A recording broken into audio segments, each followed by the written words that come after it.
have a neutral point. So that is the basic difference between this delta connection as well as the star connection. So here no neutral point is present, and moreover, if you look at the line as well as the phase voltages, they are all identical. So the line as well as the phase voltages are identical. What do I mean by that? Let's say, for example, you take the voltage between V, R, Y, which is nothing but the line voltage, and this will be same as the phase voltage which you get here. Okay, so I would like to show it to you. So this voltage will be same as this voltage. So it means that the line voltages and the phase voltages are basically identical. So due to the orientation of these three coils and the voltage that is developed here, so that will be having phase difference of 120 degree from each other. Let's say the voltage VRY is having phase 0 degree and VYB minus 120 degree apart, and then VBR another minus 120 degree apart. So it is either minus 240 or plus 20, both are same. Okay, so it is 180 degree phase difference from each other. So this is the delta configuration. So let us proceed further. How to obtain the line as well as the phase voltages and currents and the relation between them. So finally we will also obtain the phasor diagram.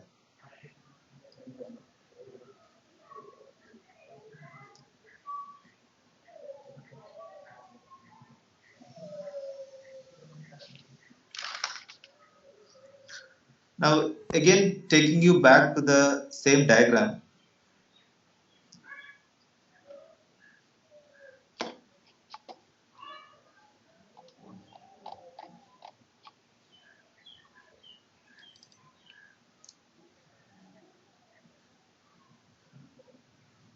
So now you can always express a relationship between this IR, IRY and IPR. Okay. So if you look at this, these two are the currents leaving this point. Okay. So these two are the currents leaving this point, and this is the current that is actually entering this particular point. So if you can apply Kirchhoff's current law, you will be able to express this relationship. Let's say IBR is equal to IRY plus IR, or in other words, I can write IR is equal to IBR minus IRY. Now, in the same way, I can express this IY in terms of IRY and IYB, and in the same way, I can also express this IB in terms of IYB and IBR using Kirchhoff's current law in these 3 points. Okay, so when I do this, I will get the following relationship.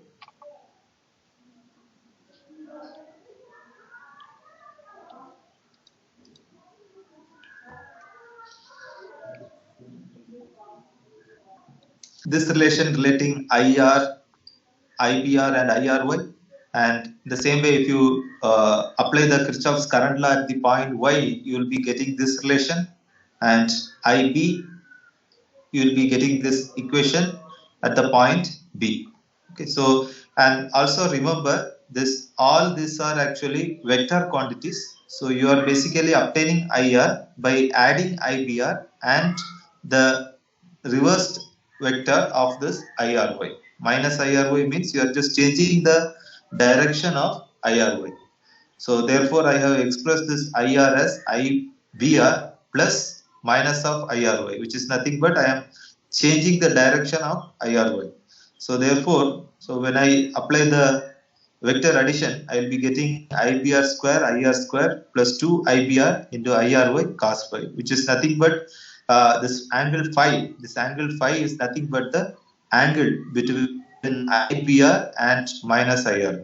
So using all this information, we will be able to actually construct the phasor diagram. So this angle phi is nothing but the angle between IBR and minus IRY, and by looking at the phasor diagram, we will be able to say how much will be this angle phi.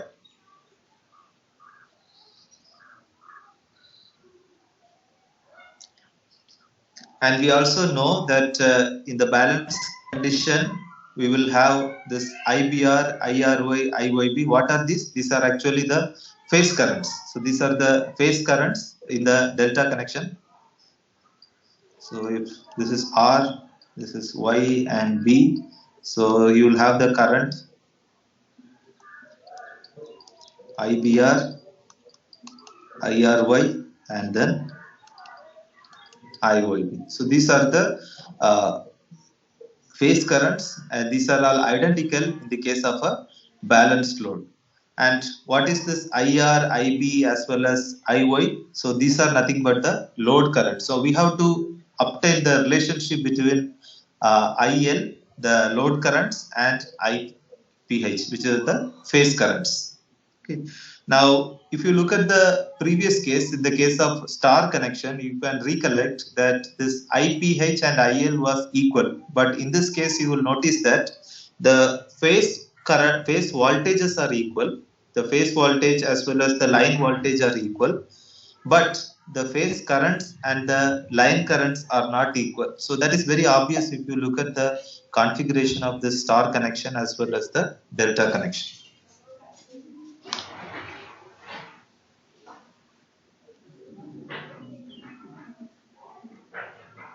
So what is the relation between IPH and IL? That is what we are going to obtain in future.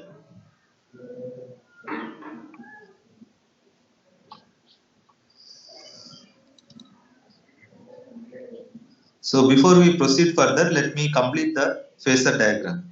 Okay, and to begin with, observe this blue lines. So this blue lines are nothing but your phase currents, that is IRY, IYB, and IBR. And all these three are how much phase degree apart? These are actually 120 degree phase degree apart.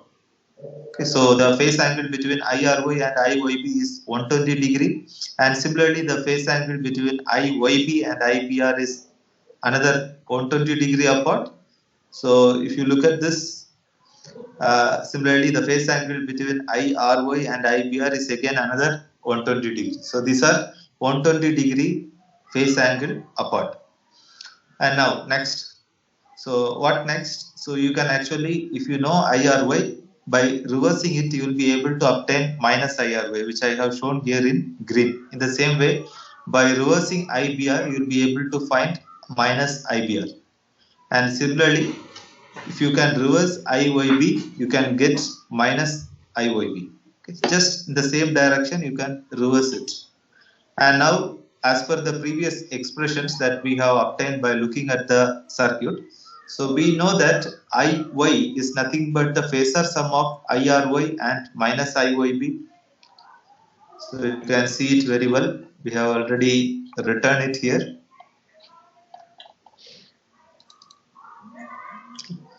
So IR is nothing but the phasor sum of IBR and minus IRY. Similarly, IY is the phasor sum of IRY and minus IYB. The same with IB, which is the phasor sum of IYB and IBR.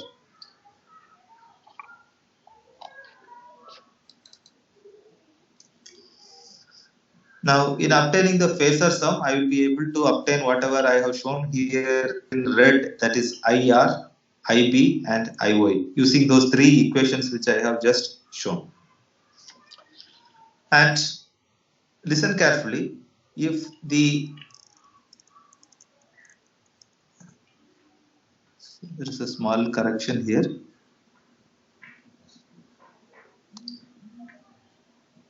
This will be 30 degree. Yes. Okay. So if the phase angle between IRY and IBR, so if this much is 120 degree, then what will be the phase angle between IRY and minus IYB? Obviously, it will be half of this. So that will be 60 degree. So this much will be 60 degree, which is when you actually obtain the phasor sum of minus IYB and IRY. So let me mark here. So this much will be what? 60 degree, half of this 120. And now when you obtain IY, which is nothing but the phasor sum of IRY and minus IYB, how much will be this phase angle? Obviously half of this, that is 30 degree. So if this is 30 degree, obviously the other side also we will have 30 degree. Okay, so the same principles we have applied when we actually when we have obtained the phasor diagram of the star connection. Now same thing you can do with IB, which is nothing but the phasor sum of IYB and minus IBR.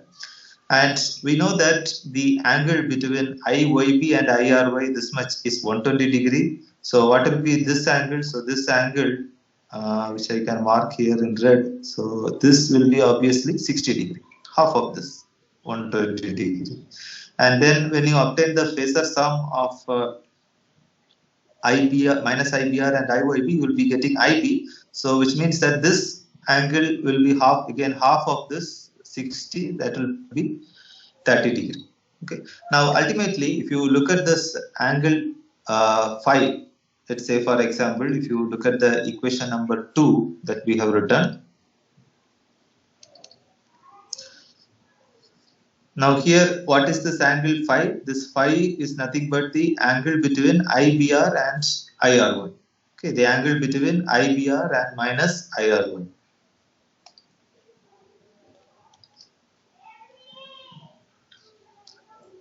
So angle between IBR and minus IRY, how much is this? 60 degree. So this whole angle will be 60 degree.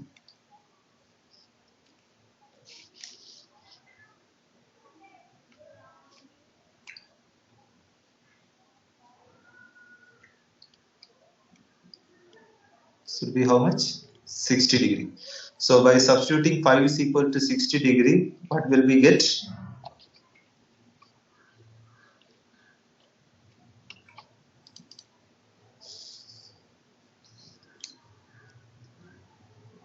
We get IL is equal to root 3 into IPH, because if you look at the other terms that were there in the equation, that is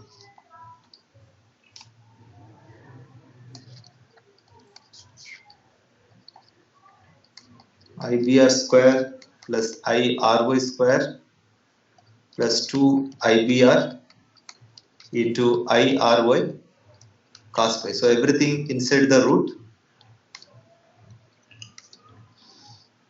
So this IBR, IRY, this is equal to IPH, which is nothing but the phase current. Okay. So in this way, you will be able to express the relationship between IL and IPH, whereas this is for the delta connection, whereas the same thing for the star connection, you got IL is equal to IPH, because that's very obvious when you look at the diagram.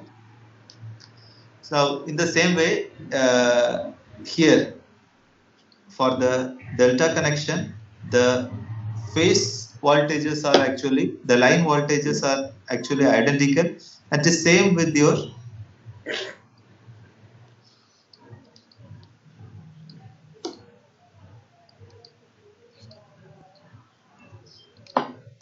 this is, let's say, R, Y and B. Now this is what I will call it as line voltage, and this is what I will call it as phase voltage, and this phase voltage and line voltage are identical. So these two relations we have obtained, and the phasor diagram is also obtained.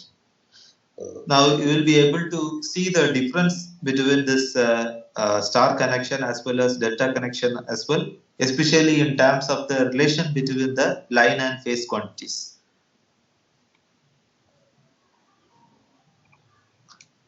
Now let us continue further to obtain the power in delta connection.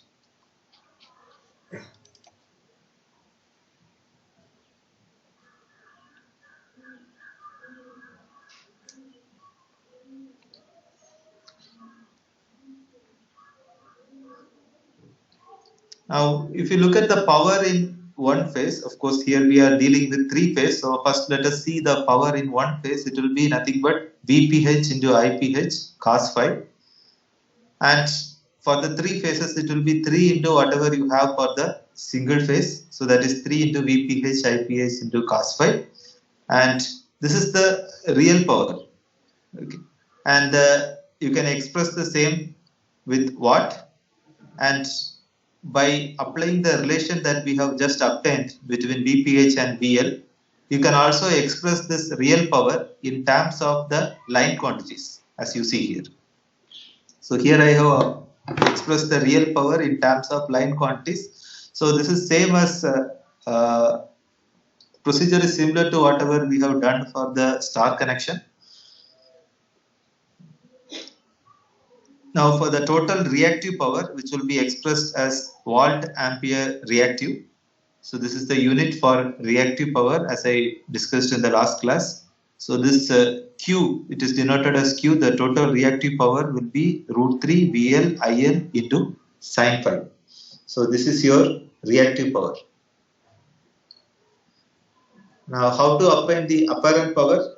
The apparent power or complex power, you can call it.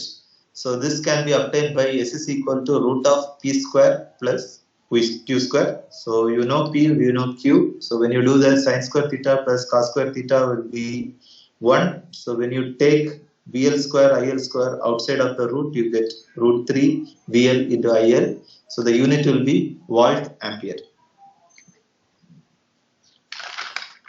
Now followed by this, we will discuss something which you did in the last class in the laboratory, where you measured the power across a load, but in the laboratory you would have used resistive load. If I am not wrong, you would have used resistive load. So I think you would have taken the power factor to be 0 in that case, because power factor of the resistive load is 0. But so this topic that I am going to discuss, I am not going to take a 0 power factor load. So I am going to generalize it little, so that even in the case of a inductive load, or let's say you have a load which has RC combination, then you will be able to obtain this principle. So before we proceed further, I want you to watch a small video which will tell you how a wattmeter actually works, because we have not gone into the instrumentation part so far. So you require some basic knowledge about how the wattmeter actually works. So let us watch this video. So any one of you raise your hand and confirm if the audio from this particular video is At the end of this media, you'll be able to know about electrodynamo type wattmeter. Construction. This instrument consists of fixed coil, moving coil, pointer and measuring scale. Fixed coil. It is divided into 2 sections and used to provide a required magnetic field. These fixed coils are connected in series with the load. The fixed coil is also called as current coil. Moving coil. This coil is made up of fine wire and it has many numbers of turns. The moving coil is connected across the supply voltage. It is also called pressure coil or voltage coil. A high resistance resistor is connected in series with the moving coil. The purpose of this resistor is to limit the current in the moving coil. This coil is mounted on the shaft. This shaft is carried by arch ball bearings. The movable coil can rotate inside the fixed coils. Pointer. It is a small needle connected with the movable coil. This needle rotates over the measuring scale.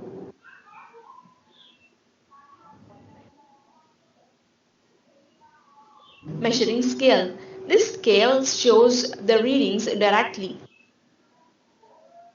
Now let us see the working principle. When the supply is given to the circuit, the line current passes through the fixed coils, and the supply voltage given to the moving coil produces a current. These 2 coils produce magnetic fields. The magnetic field produced by the fixed coil is directly proportional to the load current.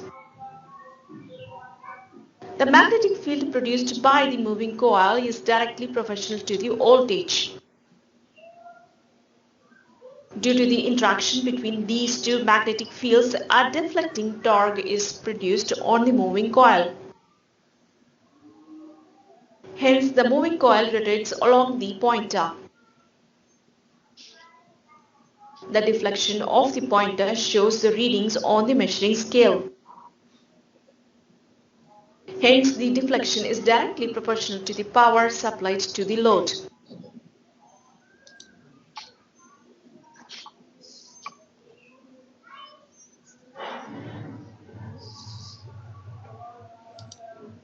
So that would have given you a brief idea about what actually happens inside this wattmeter. So for this particular topic, you can either repeat whatever you have learned in the lab. Okay. And this is nothing but generalization of what you have actually learned there. So there you would have used a resistive load, if I am right. Now here we are using a load which might have a inductor and a resistance. So from the assumption that I have written here in green color, so it is written that the current through each phases lags behind the corresponding voltages by phi. The current through each phases lags behind the corresponding phase voltages by phi, which means that it must have a RL load here. Okay, so so that is what this lagging of current behind the voltage, respective phase voltage, that is what it indicates. Okay. So now, so there are two wattmeters that we have used here, and as I have shown there in the video, it has a current coil as well as a pressure coil. So each wattmeter, it has a current coil and a pressure coil. If you look at this, the current coil, how it is connected. So this current coil is in series with this line current. Okay, so this line current which you see here, this IR, so this actually flows through this current coil.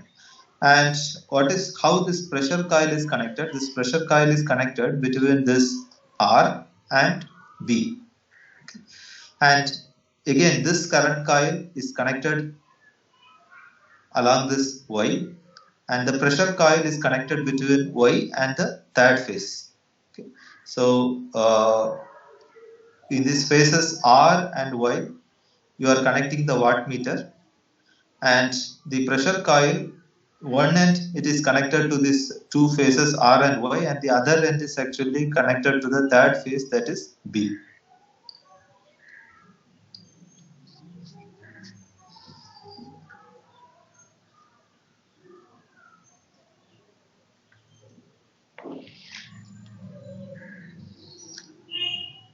So this is again a balanced condition that we have considered. So if you look at the potential difference across the voltage coil of W1, which is the voltmeter 1. So what will be the potential difference across this voltage coil? If you see here, it is connected between this point and this point. So so you can see carefully what will be the potential difference. You can see, I will draw a green line so that you will be able to see here. So this is the loop. Okay. So if you want V R B, which is nothing but the potential difference between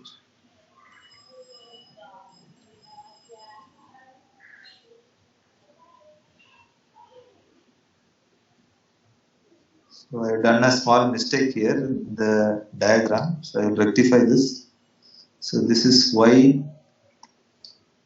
So this must be Y. This is B.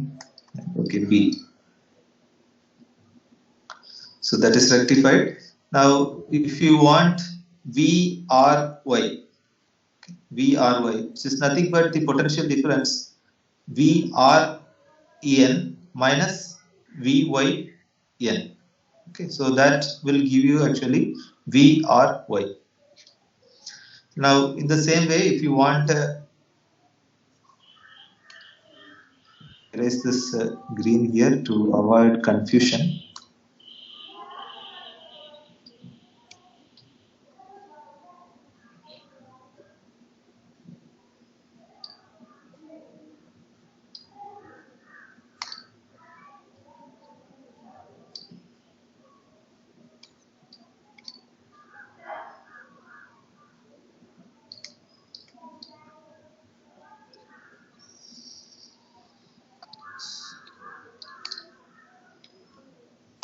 Now, in the same way, if you want to the potential difference across the voltage coil of W2, how will you get it? Look at this loop. Because this pressure coil is actually connected between this point and this point. Okay. So therefore, the potential difference across the voltage coil W2 will be VBN minus VYN. So that will give me VBY. So these relations are very important when we actually draw the phasor diagram.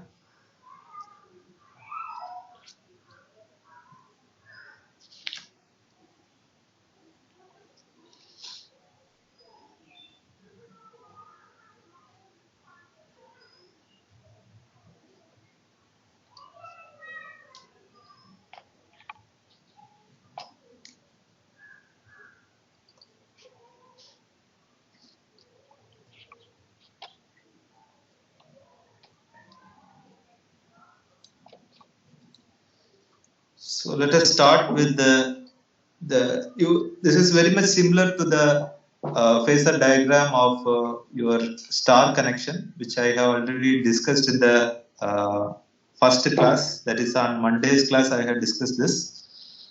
Now see here, so if you look at the phasor relation between VRN, VBN and VY, what are these? So these are basically the phase voltages of the star connection. These are the phase voltages of the star connection. So how will be the phase difference between these three? Between VR1 and VY1, you will have a phase difference of how much? Let me mark here. So this will be 120 degree, and similarly here the phase difference will be again 120 degree. So this will be 120 degree. So first I have drawn VR1, VY1 and VBN, and then as usual by reversing the direction of VR1 I will be able to get minus VRN, and the same way reversing the direction of VY1 I will get minus VYN, and in the same way reversing the direction of VBN I will be able to get minus VBN. Okay, so these three are known, and when this much is known, we have also obtained the relation between VRY, which is nothing but VRN minus VYN. So we have also obtained that VBY is nothing but VBN minus VYN by looking at the circuit. So how to obtain VRY? VRY is nothing but the phasor vector addition of VRN and minus VYN. So I know VRN, so I know VRN and I know minus VYN. By adding these two, I will be getting VRY. Okay, in the same way, I know VBN minus VYN. So by adding these two, I will be able to get VBY.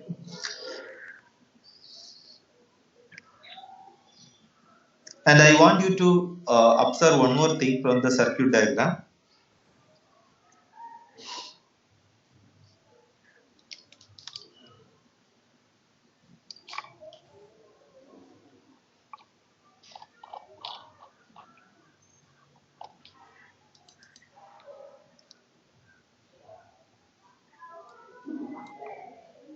Now, this wattmeter, as you know, it will give you the readings in watt directly, but for that you must note one thing.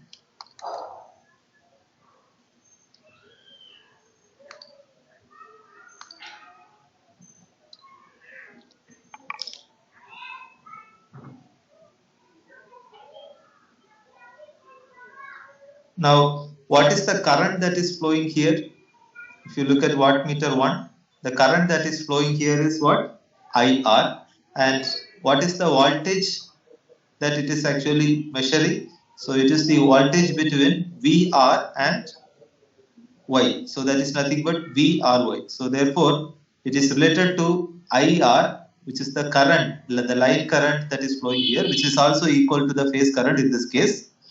And related to the voltage, that is VRY. So this is for the wattmeter 1. And in the case of wattmeter 2, you see here what is the current that is flowing, that will be IB. And what is the voltage that is taking into account, that is between points V and Y. So that is nothing but VBY. Okay. And looking at the phasor diagram, we will be able to know the phase difference between IR and VRY. The same way, by looking at the phasor diagram, I will be also able to say the phase difference between IB and VBY. So let's find that out.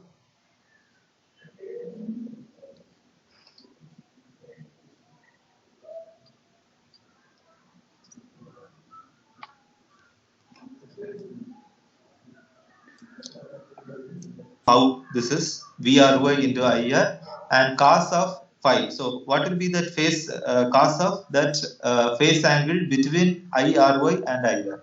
Now what is that phase angle? So before that, let me add one more point to this phasor diagram. So I have not discussed how I have drawn this IY, IR and IB. So we started with VBN, VYN and VRN, and as per the given assumption, because when we use the load, we will be knowing the nature of that load and what is the nature of that load. So here, as per the given description, or you can call as per the given assumption, the load is of RL nature. So therefore, the current through each phase lags behind the corresponding phase voltages by phi. So this point is what I have actually incorporated there in the phasor diagram.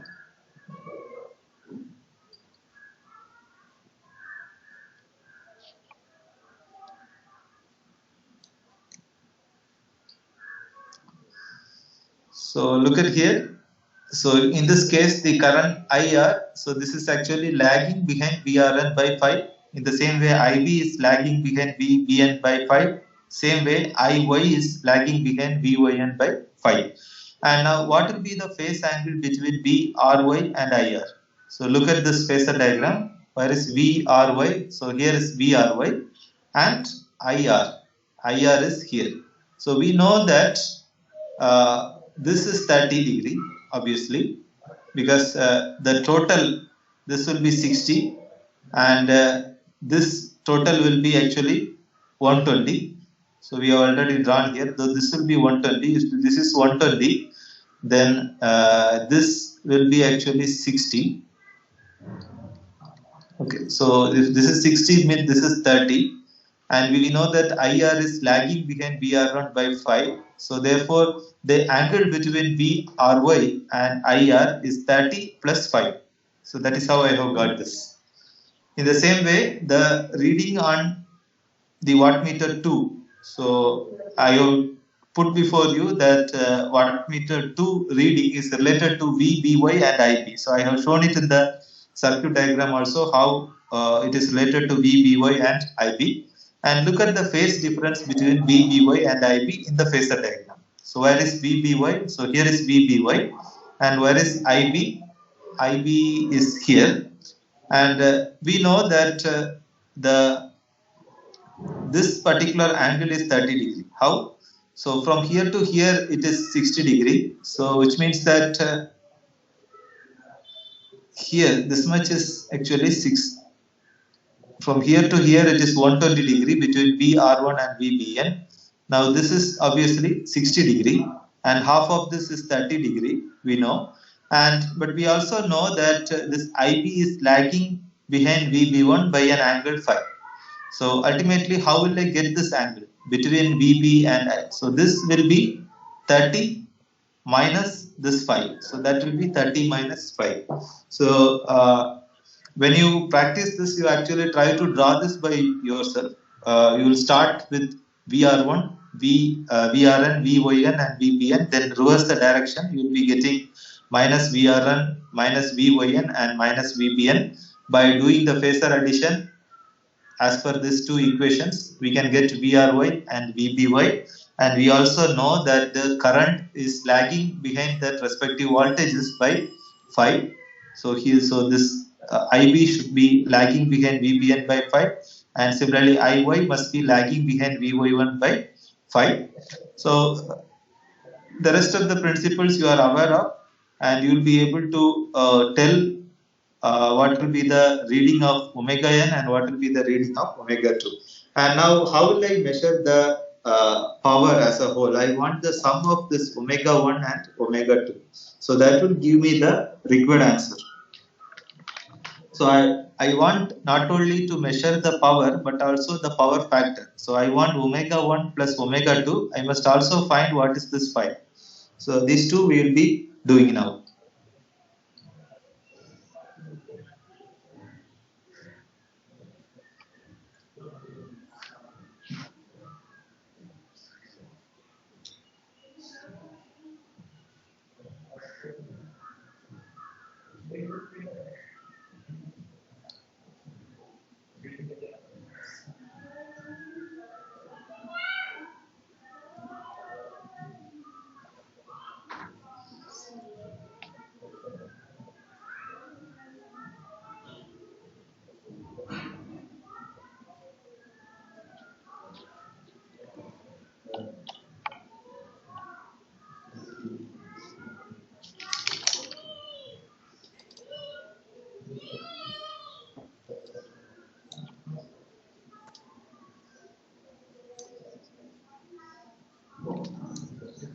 So to start with, we have considered a balanced load condition. So we know how will be the line currents in the case of balanced load condition. IR, IY and IB, that will be equal. So I am giving a common name I, and in the same way the line voltages VRY and VBY, so they are also equal. I am giving a common name VL. So for the balanced load condition.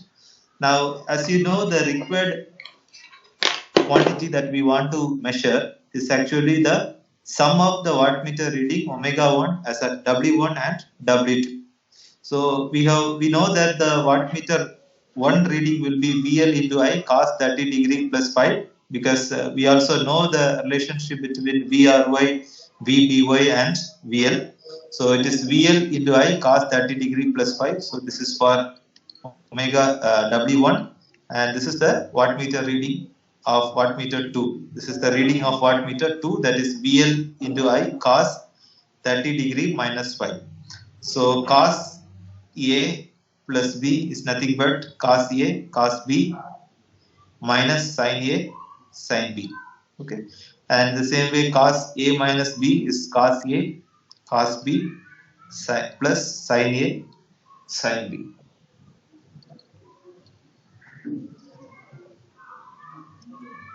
So obviously this term and this term will get cancelled. You will be getting 2 into cos 30 degree into cos phi. So cos 30 will be root 3 by 2. So ultimately you will be getting root 3 into VL into I cos phi. So this will give me the expression for W. So now I must also find what is the power factor.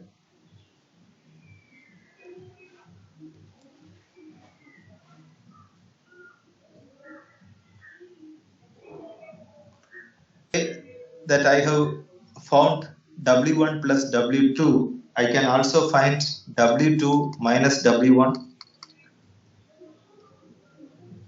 So when I find W2 minus W1, so I know what is W1 here, what is W2. So I'll be able to find actually W2 minus W1, so that I will be actually getting VL into I, 2 into sine 30 sine 5, isn't it? So therefore I can get this to be VL into I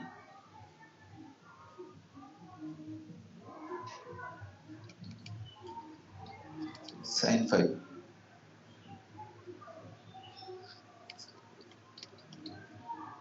So now I have sine phi in this equation and I have cos phi. I know that sine phi divided by cos phi will be nothing but tan phi. And when I divide the second equation with the first equation, this even the VL into I terms get cancelled, because now you know through the experiment we have obtained W1, W2. Now if I can express a relation W1 and W2, then I will be able to obtain the. So this has been obtained, and by dividing equation number 2 with first equation, that is nothing but W2 minus W1 by W1 plus W2 will give you tan phi into 1 by root 3. So VL into I in both numerator and denominator will get cancelled. So from this you will be able to get phi. So root 3 goes this side. So tan inverse of whatever you have here, root 3 into W2 minus W1 by W1 plus W2. So this equation actually relates the power factor angle with the power in watts that you have measured with the help of these two wattmeters. The same principle can also be used for unbalanced load, which you would have already done in the laboratory. So same thing applies here.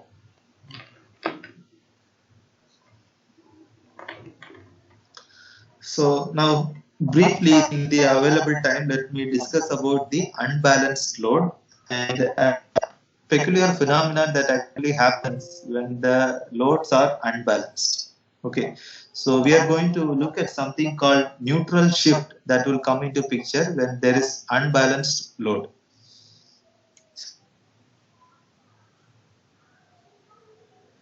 There will be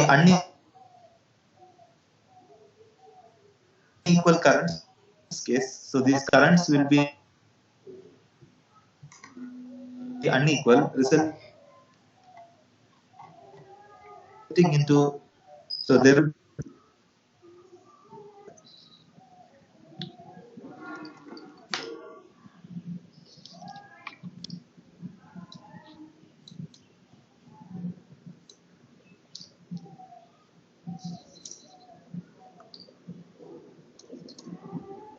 for unbalanced loads.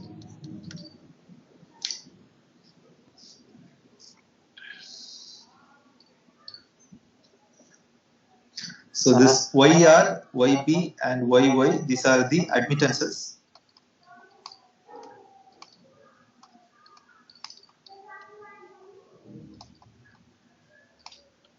Of the R, B as well as the Y arm.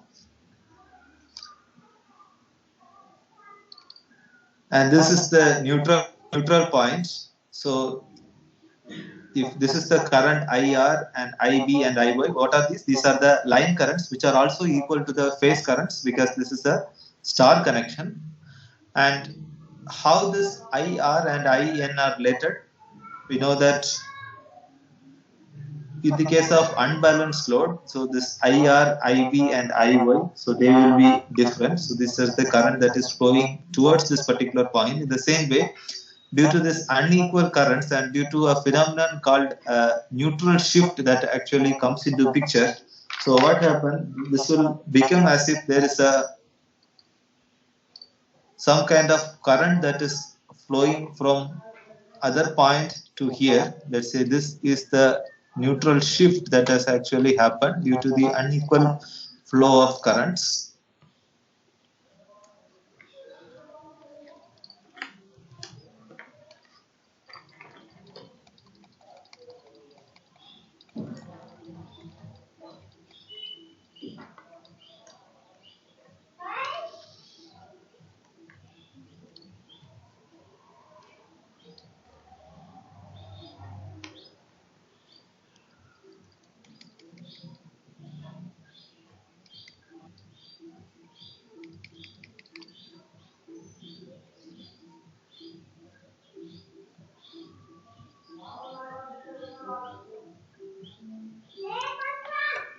And in the case of the balanced load, this IN will be 0. The neutral current will be 0.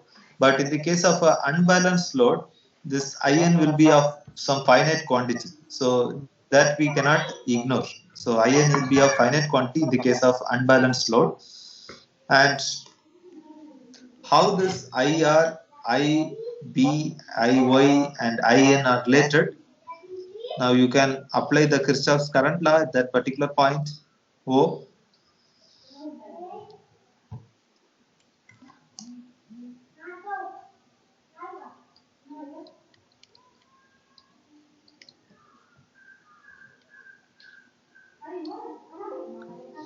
So applying the Kirchhoff's current law at this particular point, you will be getting IR plus IY plus IB is equal to IN.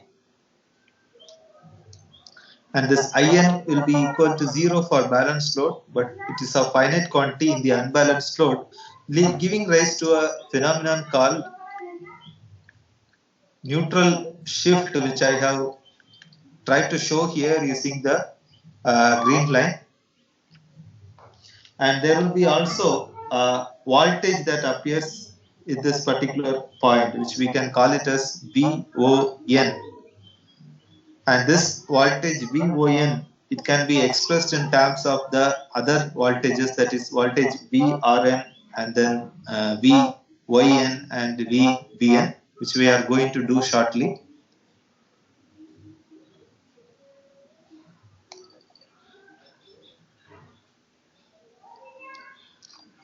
So what happens in the case of unbalanced load? In the case of unbalanced load, the loads in all the three phases are not identical to each other in all aspects. Whereas in the case of balanced load condition, the loads in all the three phases are identical to each other in all aspects. Here, it is not identical to each other in all aspects, and the phase currents differ. As a result of this phenomenon called neutral shift comes into existence, and a voltage V on appears at the neutral terminal. And now we are going to express the relation between this V on and the other voltages.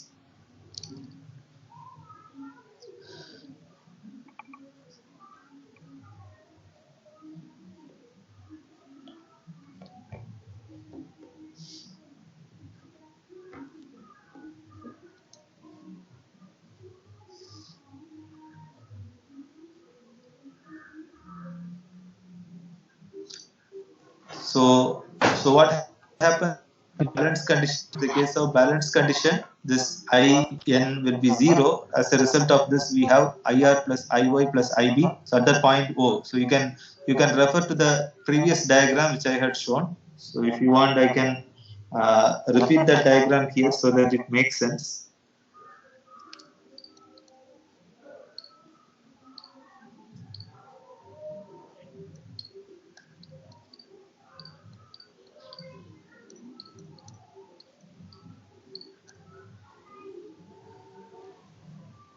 To be Y.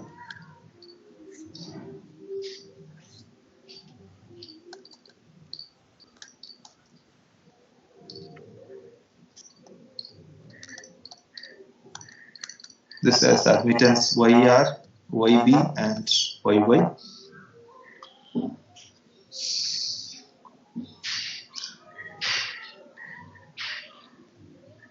So when IN is equal to 0, we can express this IR as VR naught, which is the voltage between this R and O, and then the admittance. So into IR, so that will actually give you IR. So this is for IR, and this is your IY, and this is your IB. So what is IB? IB is nothing but the voltage between the points B and O and multiplied by YB. So that will give me the current IB.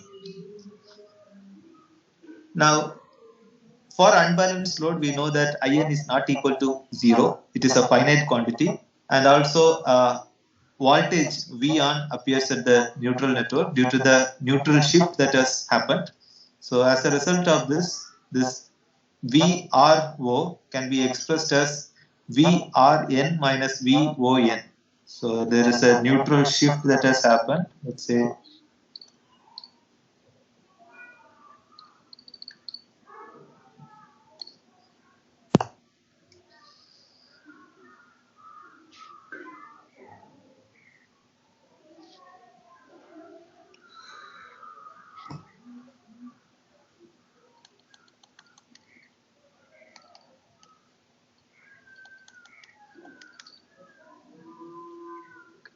so this is this VRO is nothing but your VRN minus this VON.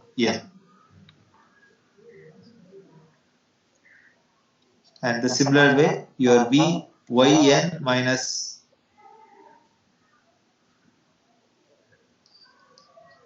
so what will be VY naught? So your VY naught. So this will be VYN minus VON. And the same way, your VB naught will be VBN minus VON in this case. So this will be equal to 0.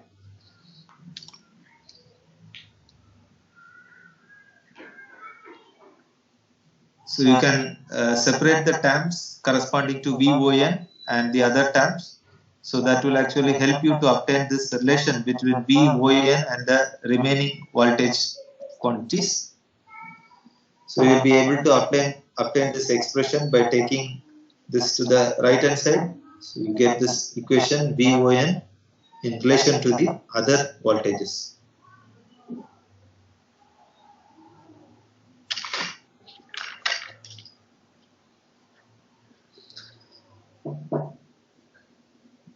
So you can take a silent 5 minutes break. So, but 10:35 we will again start. Exactly at 10:35 we will start solving problems related to this. So by looking at these statements, you must be drawing the circuit diagram. So you must know what is the source and what is the load by reading these statements.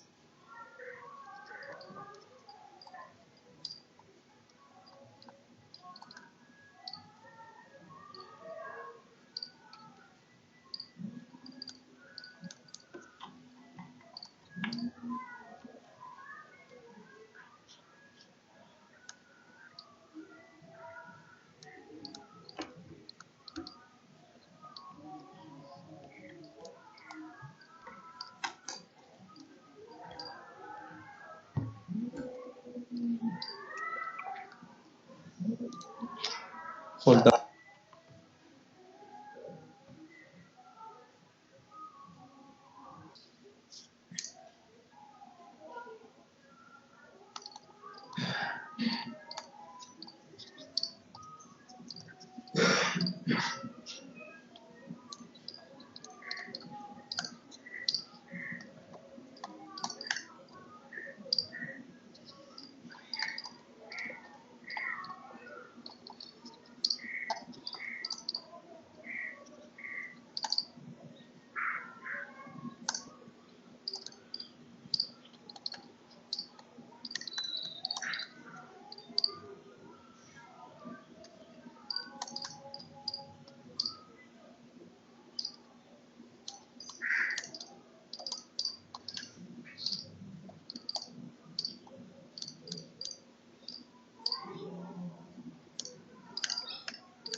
Now a star connected load, it has an impedance of 3 plus 4j ohm.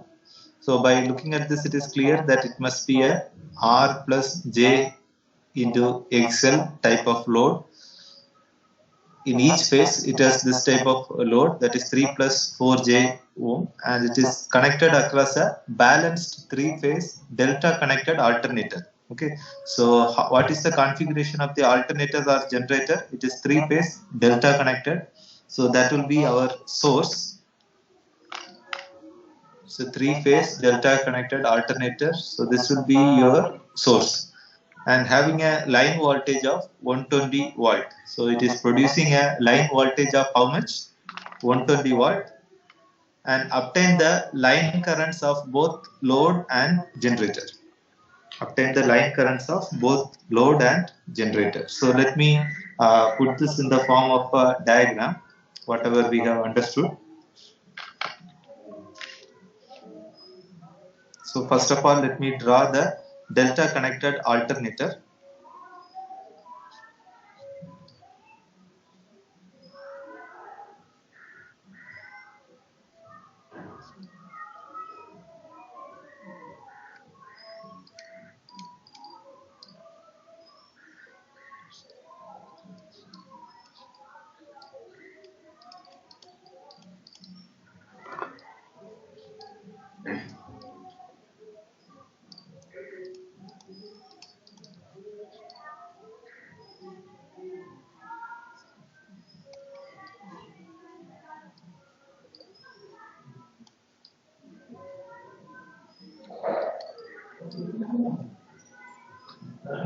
So this is the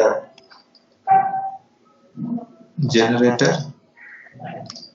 and this is connected to what type of load? Star connected load.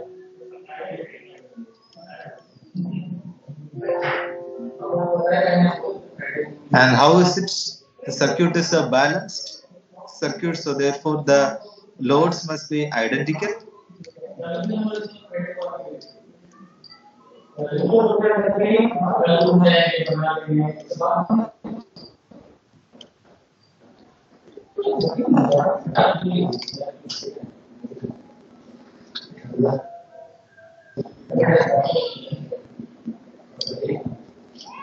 This is 3 plus 4j, 3 plus 4j, and this is R again, Y and B.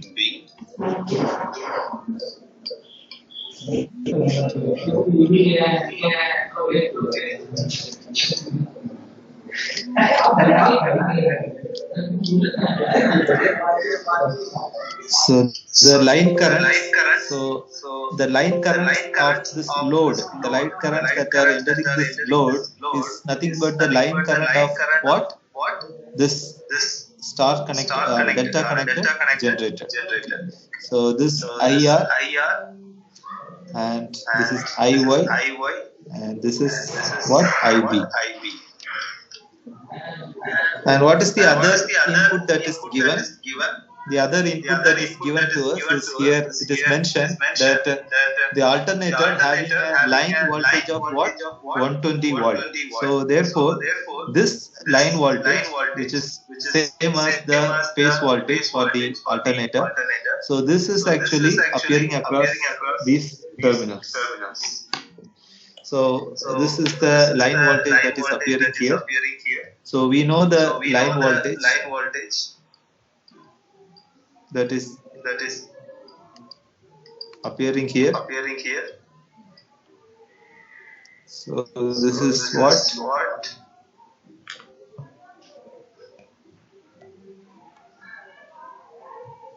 Kindly note a small correction in the question. This will be 110 volt. Okay. So it's given to be 110 volt. And we know that due to the arrangement of this coils, now here if it is 0 degree, and in this case, in the case of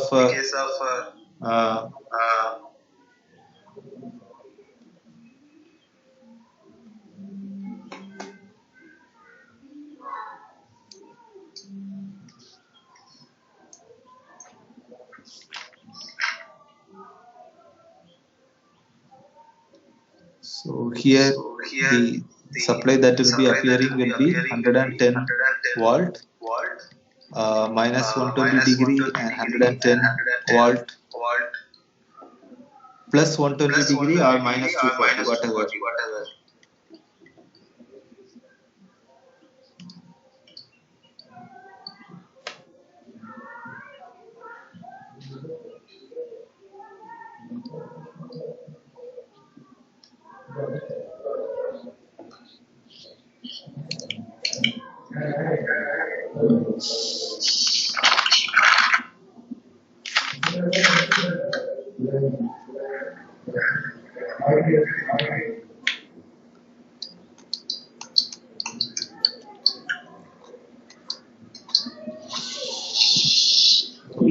So let us proceed further.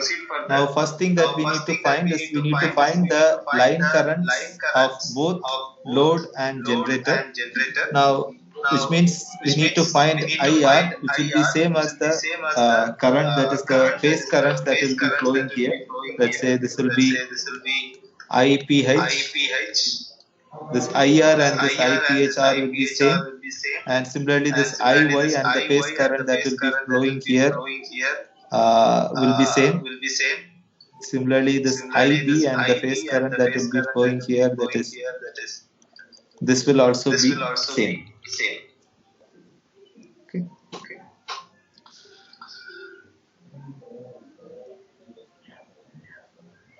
How to find this?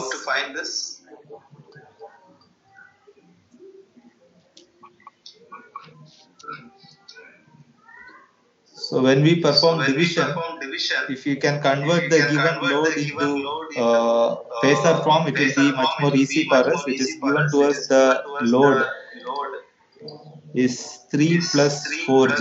If you can express this so this is rectangular coordinates. If you can express this in polar quantities, you will be getting 53.13 degree. Okay, so this is root of 3 square plus 4 square.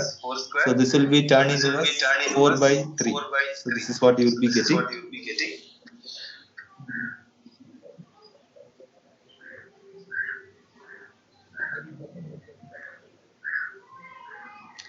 And it is given that this line voltage will be what? The line voltage is given to be. So you can go back to the theory of star connection network, and you can recollect the relation that you have derived between VL and VPH. So based on that, you can write that this phase voltage VPH will be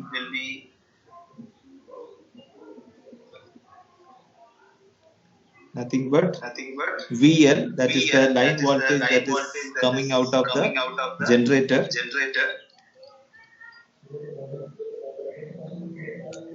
So I'm having a small confusion about the question.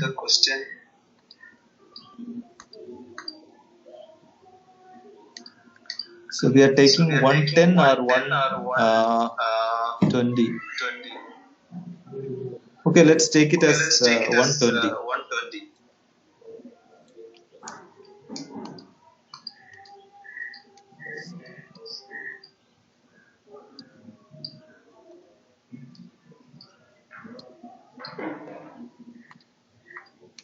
This is 120.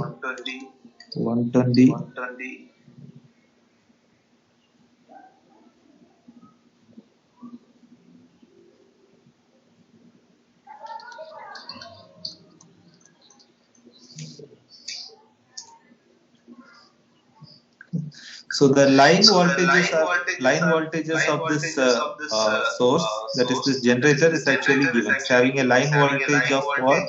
This much. And now we must know how it is related to the phase voltage.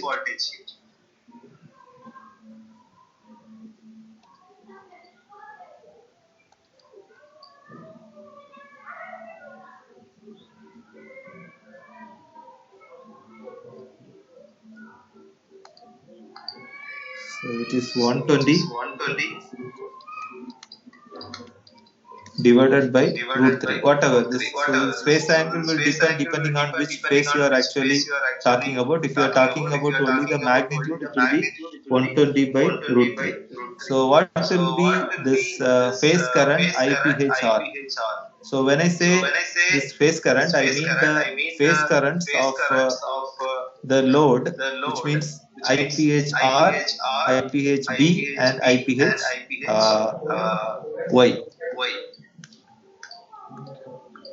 So I mean these phase currents. So how is it related?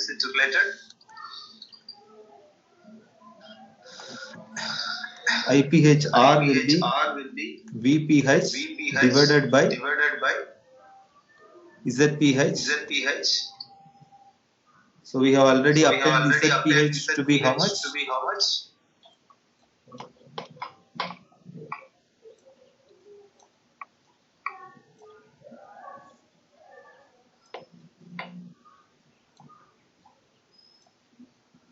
So we have obtained ZPH to be 5, angle is 53.13 degree. So this will be 120 by root 3 into this ZPH. It is 53.13 degree. So when you do division of 120 divided by root 3 into 5, you get 13.86. And when this goes to the numerator, it will be minus 53.13 degree. 0 minus 53.13 degree ampere. Now, what will be for y? So this will be VPH divided by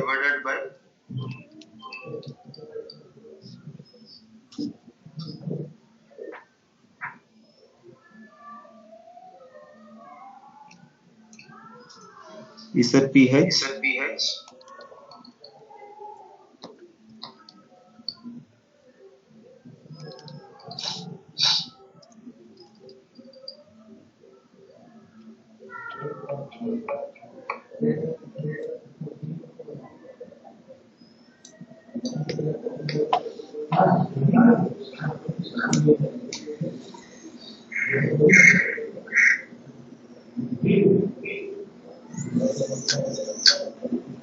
So we are going to find out this one IPH.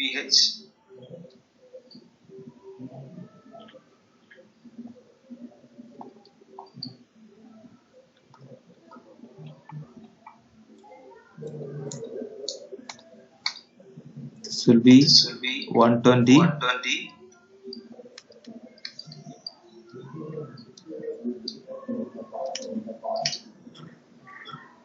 divided by root 3 into 5, 53.13 degree. So we get 13.86.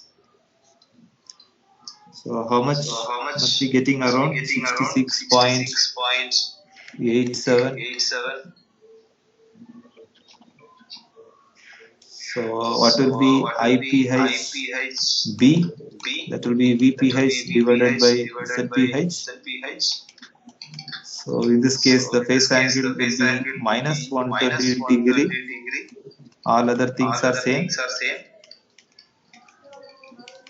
You get 13.86. In this case, the phase angle will be minus 120 minus 53.13. That will be minus 173.13 degree ampere. Now I have obtained the phase current, and we know that in the case of load,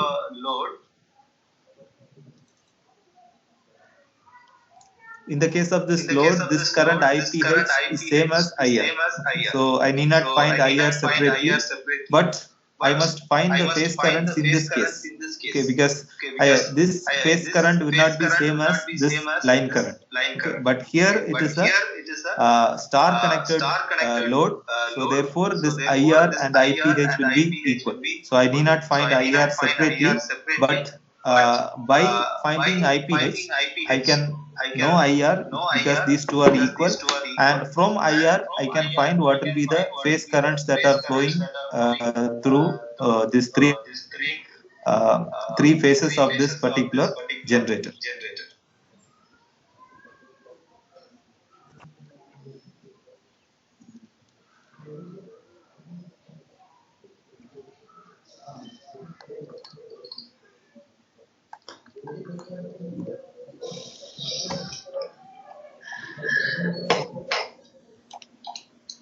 So what are these? These are the phase currents of the load,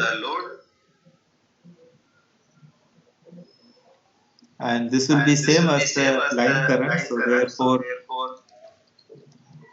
the line current will be same as the phase current.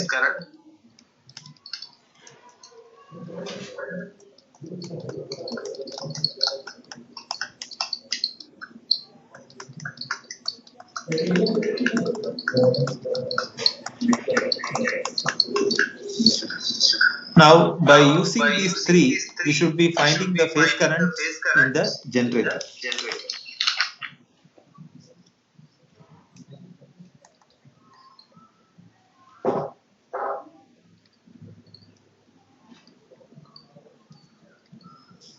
Find the phase currents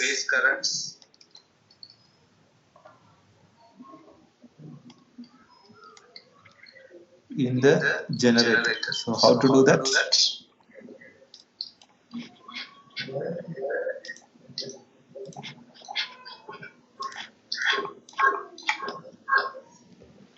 So we know the relation in the case of delta connected load, so or a delta connected network. So we know the relation between phase currents and line current. So that is nothing but IPH will be IL divided by root 3. So IL is known to us in the previous steps. Now using this relation, I can obtain the phase currents. So how to find? So this is which configuration? This is delta configuration. The generator has delta configuration. So therefore, this is the relation between the phase and line currents.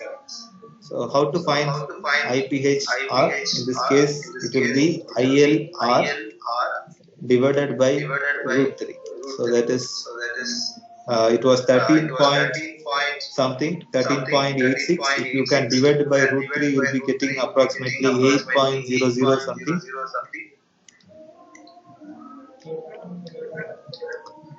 It is minus 53.13 degree.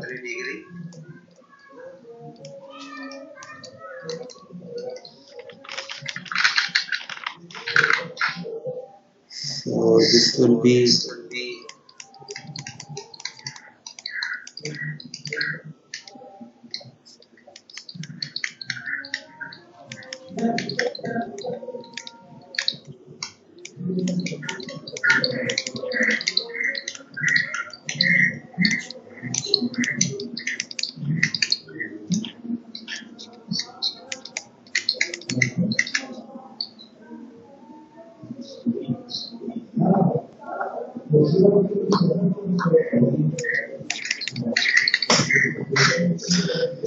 so these are the relations. So therefore we have arrived at the required answer. We have obtained the line as well as the phase quantities using the given data. Now let us solve another example in which we will be just interchanging whatever we have discussed just now. So we will have a delta load instead of a star load. Let us see how things works.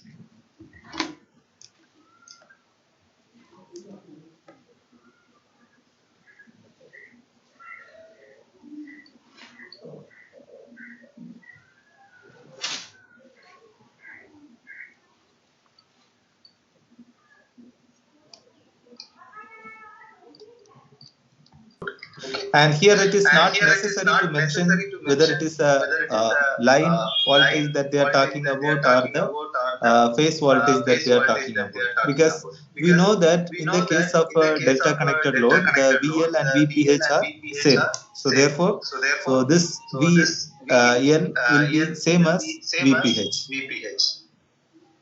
So the three-phase balance system supplies a 110 volt to a delta connected load whose phase impedances are equal to how much? 3.54 plus J 3.54.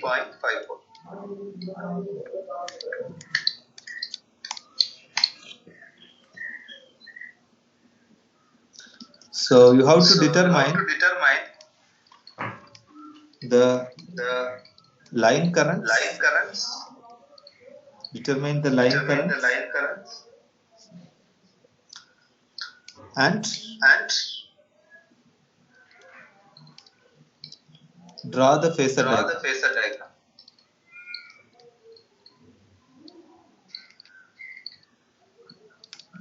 So determine the line currents and draw the phasor diagram. Now let us try to draw the diagram using the given data. So it is said that we have a delta connected load.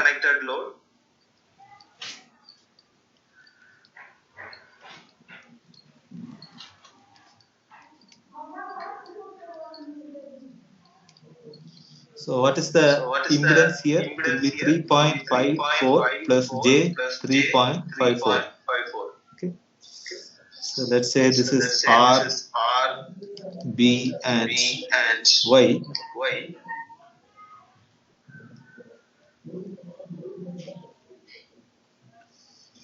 And this current IBR. So what is this current called? This is called phase current.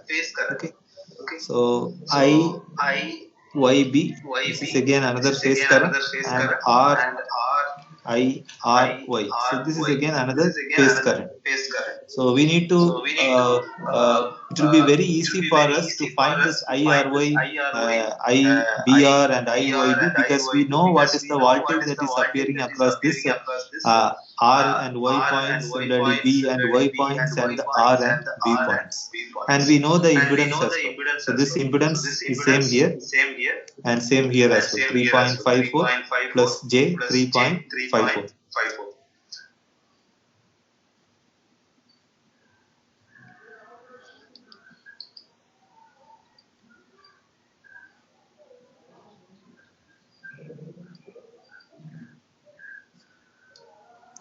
Let's say it is R, Y and B.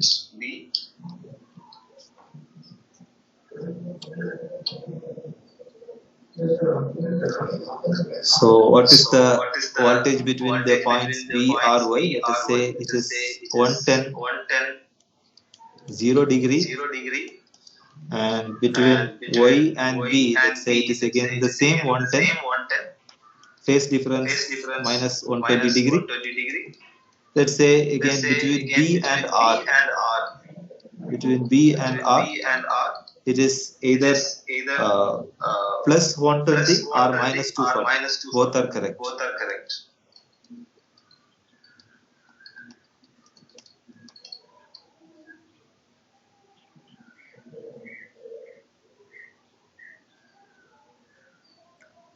So giving rise to the line current. So how will I call this current? So these are line currents, IR and IY and IB. So how these line currents are related to the phase current? So that we have already derived in the previous classes. Now first of all, let me find IRY, IBR and IYB, because we know how much is the voltage appearing across these points and we know the impedance. So it will be very easy to find IRY, IYB and IB. So how to find IRY, for instance? IRY is nothing but, so between R and Y, how much voltage is appearing? 110, 0 degree. Divided by, so if I can express this in polar form, what will I get? I will get 5, 45 degree. So 5 is nothing but root of 3.54 square plus 3.54 square, and 45 degree is nothing but tan inverse 3.54 by 3.54, that is 45 degree.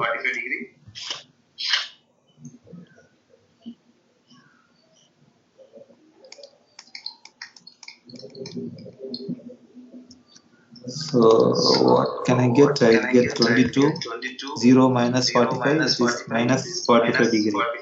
And in some cases, when you perform addition subtraction, if the same thing is available in the rectangular format, it will be easy for us. So therefore, I am also expressing the same rectangular format. This is R theta, let's say R cos theta minus j sin theta. So I get 15.55 minus j 15.55 ampere.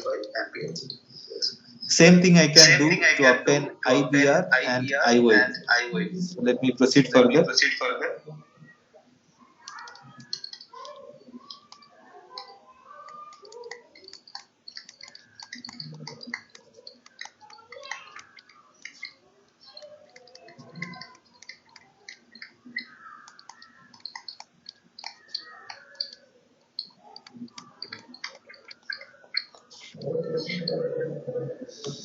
So the same thing I can also express it in rectangular form, that is minus 21.25 minus J 5.7 ampere.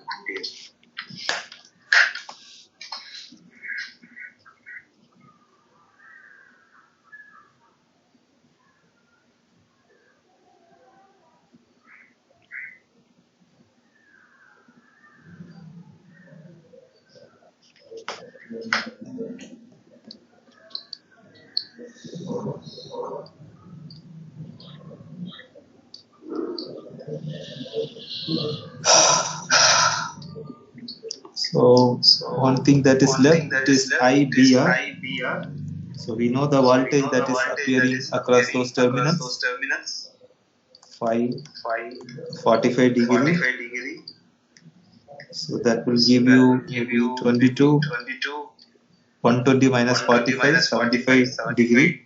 If you can express this in the rectangular form, you get 5.7 plus J 21.2 ampere.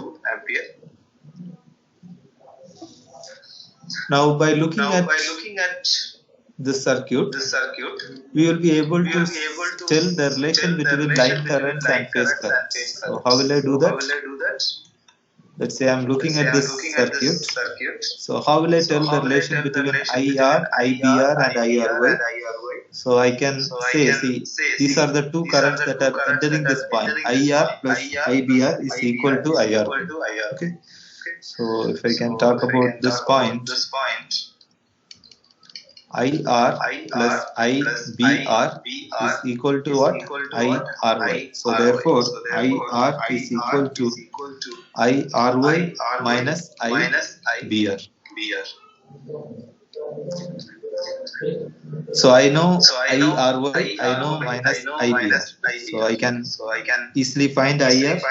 So that is 15.55 minus J 15.55 minus 5.7 minus J 21.2. So this will give me IR. So that is 9.85 minus 36.75 J. So expressing this in polar form, I get 38.05 minus 75 degree ampere. Now same thing I can do to obtain IY and IB. So let me proceed in that way.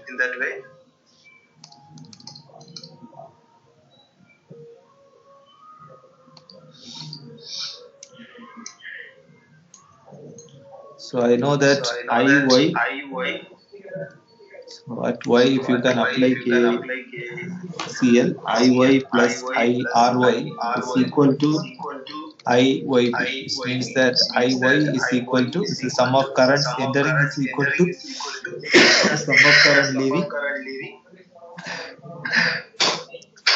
IY is equal to IYB minus IRY.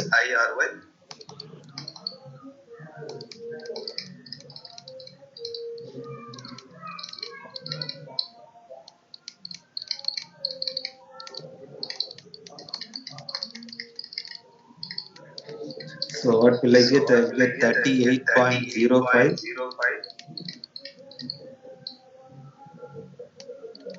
So you can simplify this. I will directly return the answer.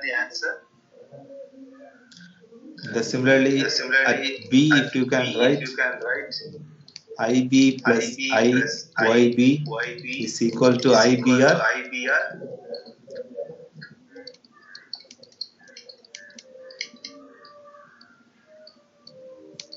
Your IB will be IBR minus IYB.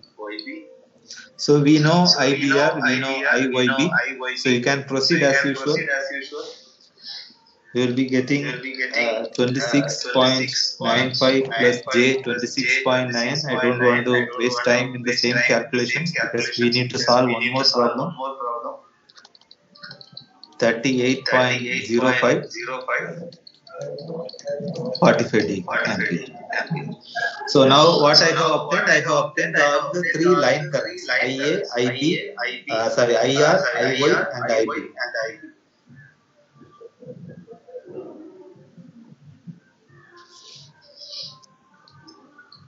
So now what is my question? My question is you need to find the line currents which we have done, and also we need to draw the phasor diagram, because using all these relations it will be very easy for us to draw the phasor diagram.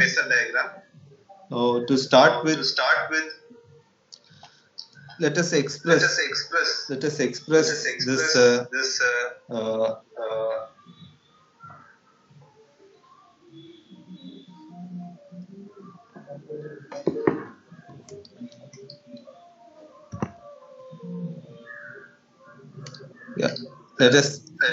these three angles. So what is this? So this is my VRY. And similarly, what is this? This is my VYB. So this can be expressed as in the phasor diagram. And similarly, what is this? That is the VBR. And this also can be expressed in phasor diagram.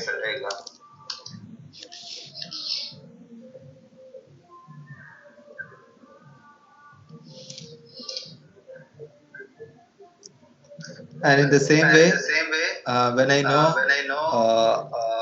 IR, so here the phase angle is minus 75. So this also I can express in the phasor diagram. In the same way, all other quantities, IRY, then IYB, all these quantities can be very easily expressed in the phasor diagram, because at this point we know all the quantities, we know the angles as well.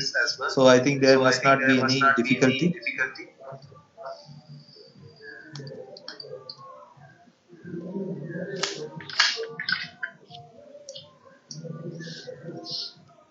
So let me note this here to make it easy for us. VRY is how much?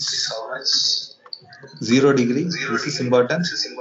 VYB, this is what? The same magnitude, and phase is minus 120 degree, and VBR again same magnitude, phase is plus 120 degree.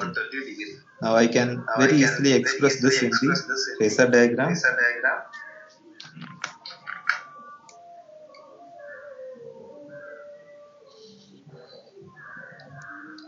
If this is VRY, so how will we draw minus 120 degree? Proceed in this direction.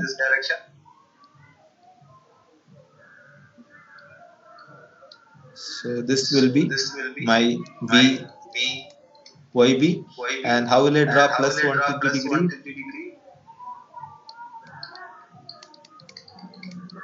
Proceed in this direction. So let's say this is 90 and 120 must be somewhere here. So this will be my VBR. And how much is this phase angle? This will be what? Plus 120 degree. And we also know the phase angles of IRY. We have determined that IRY was found to be what? Minus 45 degree, and similarly IYB was found to be what? 22 minus 165 degree, and similarly IBR was found to be 22 75 degree.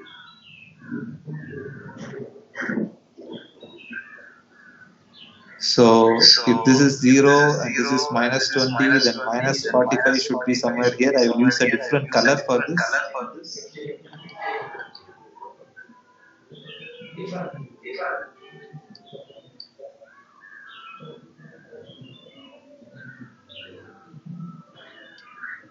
So this must be my IRY.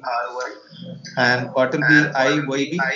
So IYB, the phase angle is minus 65 degree. It must be somewhere here, because this will be minus 180 or plus 180. So minus 165 somewhere here. So this will be IYB. How much is this? This is minus 45 degree. So if I mark all the phase angles, it will become very clumsy. So I am not marking for everything. And how will be 75 degree? So if this is 90 and 75 will be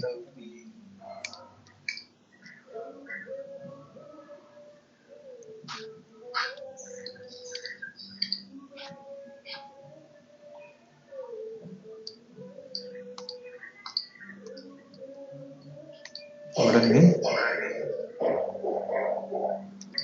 So this is the best that I can do. IBR. So how much is this angle? This angle will be 75 degree. Okay, so now when I know IYB, it will be easy for me to find minus IYB.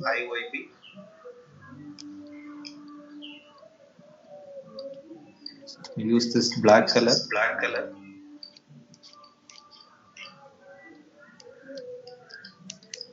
This will be minus IYB, and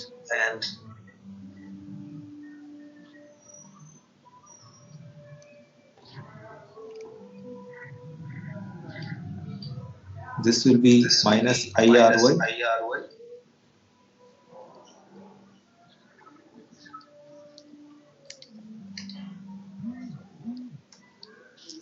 This will be minus IB.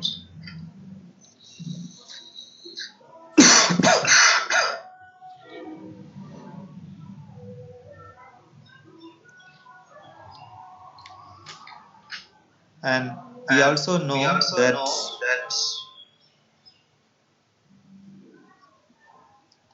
IR is nothing but IRY minus IBR. We have already obtained that relation, and we also know that IB will be IBR minus IYB. So we have already obtained this relation, and we also know that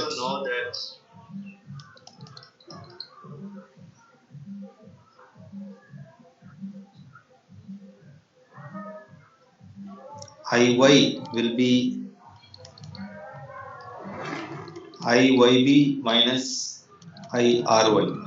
Okay, so all these phasors are already drawn here. We can simply perform the phasor addition.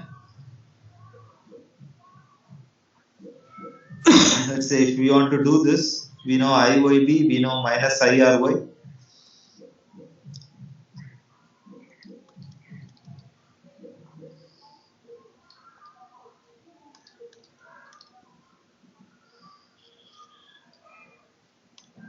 Let's say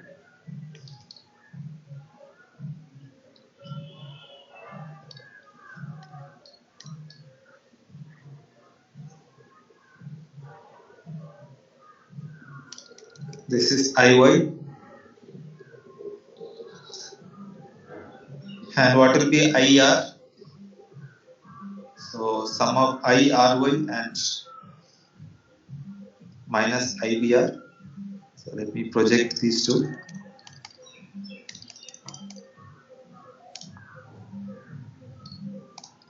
And this will be my IR. And how to find IB? This is IBR minus IYB.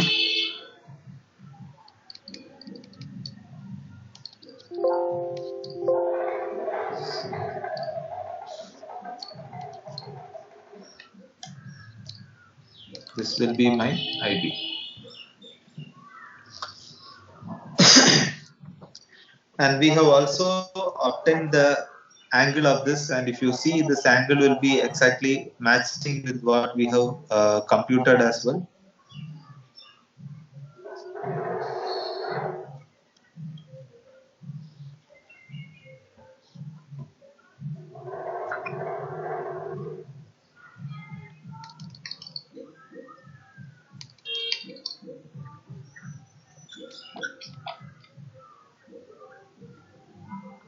Obtain the angle for this IY and IB.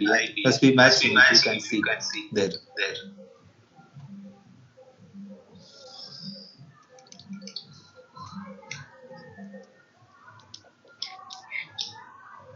So what else I have left out? I think I have covered everything, all the quantities. So one more question I will write, and we will complete it in the next class. You can also try it.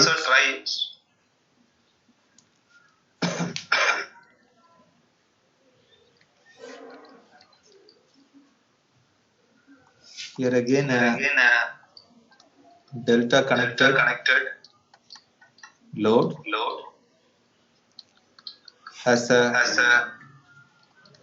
parallel combination of 5 ohm resistance and capacitive reactance of minus J 5 ohm in each phase. Okay. So in each phase you are having a parallel combination of a resistor 5 ohm parallel with minus J5 ohm capacitive reactance. So ultimately when you find the equivalent impedance, it will be what?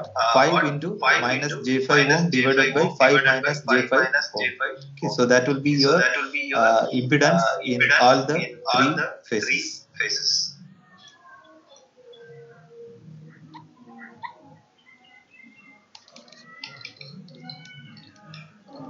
If a balanced three-phase 400 volt supply is applied,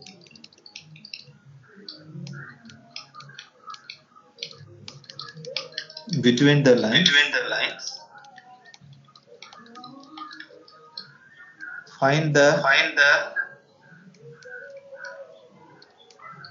phase currents and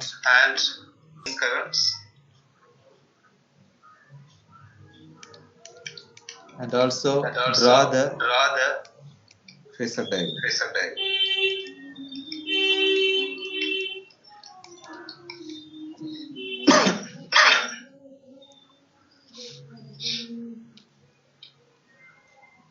So I'll give you the flow, but you'll have given statement.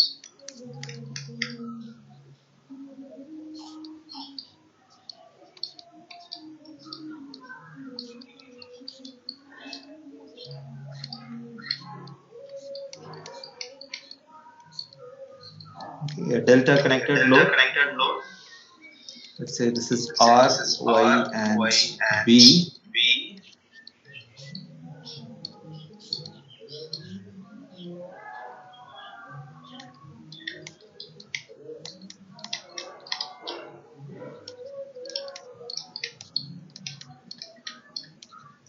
And what is this ZPH?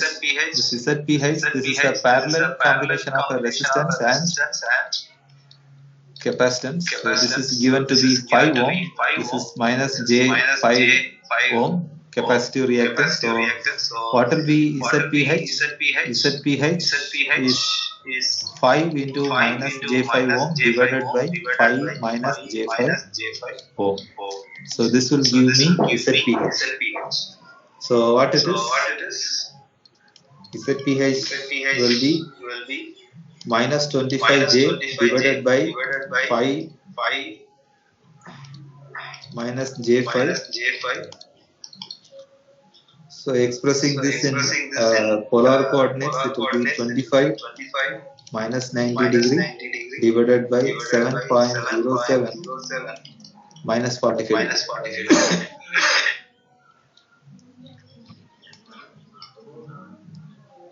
So this will be 3.54 minus 45 degree. So now the procedure is same, just like we have done previously. So you need to find the currents. So it is given in the question that this is 400 volt. So therefore in this phase it must be 400 0 degree, and here it must be 400 minus 120 degree. Here it must be 400 plus 120 degree. So we know what is the